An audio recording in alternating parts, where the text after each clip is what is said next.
नाफेडची कांदा खरेदी थेट लिलावातून होण्याच्या केंद्र सरकारच्या घोषणेमुळे 4 दिवसांतच कांद्याचे दर 200-300 रुपयांनी वाढले.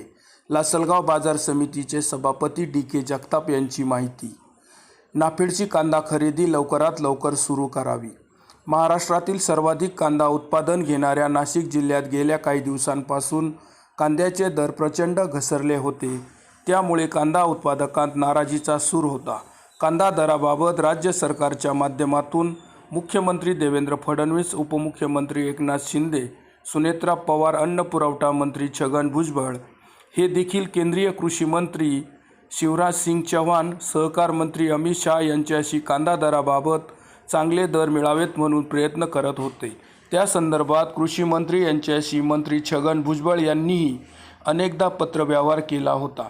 राज्य सरकारच्या शिष्टमंडळाने नुकतीच दिल्लीत केंद्रीय कृषी मंत्री शिवराज सिंह चौहान यांची भेट घेऊन कांदा दराबाबत शेतकऱ्यांना दिलासा देण्याची मागणी केली.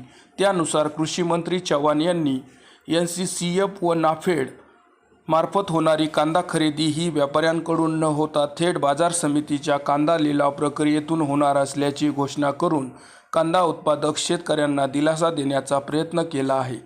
या घोषणेने 4 दिवसांतच कांद्याचे बाजारभाव 200-300 रुपयांनी वाढल्याची माहिती लासलगाव कृषी उत्पन्न बाजार समितीचे सभापती डी.के. जगताप यांनी दिली आहे. नाफेडच्या कांदा खरेदीची मर्यादा देखील 2 लाख टनांवरून थेट 10 लाख टन करण्यात आल्याची माहिती जगताप यांनी दिली. नाफेड NCCFची कांदा खरेदी थेट लिलावातून होणार असल्याने स्पर्धात्मक खरेदीमुळे कांद्याला चांगले दर मिळतील. यामुळे शेतकऱ्यांना काही प्रमाणात का होईना दिलासा मिळू शकेल. राज्य सरकारचे शिष्टमंडळातील देवेंद्र फडणवीस, एकनाथ शिंदे, सुनेत्रा पवार, गिरीश महाजन, छगन भुजबळ, राधाकृष्ण विखे पाटील यांनी केंद्रीय कृषी मंत्री शिवराज सिंग चौहान, सहकार मंत्री अमित शहा यांच्याकडे कांदा उत्पादकांचे विविध प्रश्न आणि अडचणी मांडून शेतकऱ्यांना दिलासा देण्याचा प्रयत्न केल्याने लासलगाव बाजार समितीच्या वतीने डी.के. जगताप यांनी सर्वांचे आभार मानून धन्यवाद दिले आहे. तसेच नाफेड व NCCFची कांदा खरेदी लिलावातून लवकरात लवकर सुरू करून शेतकऱ्यांना दिलासा द्यावा अशी मागणीही जगताप यांनी केली आहे.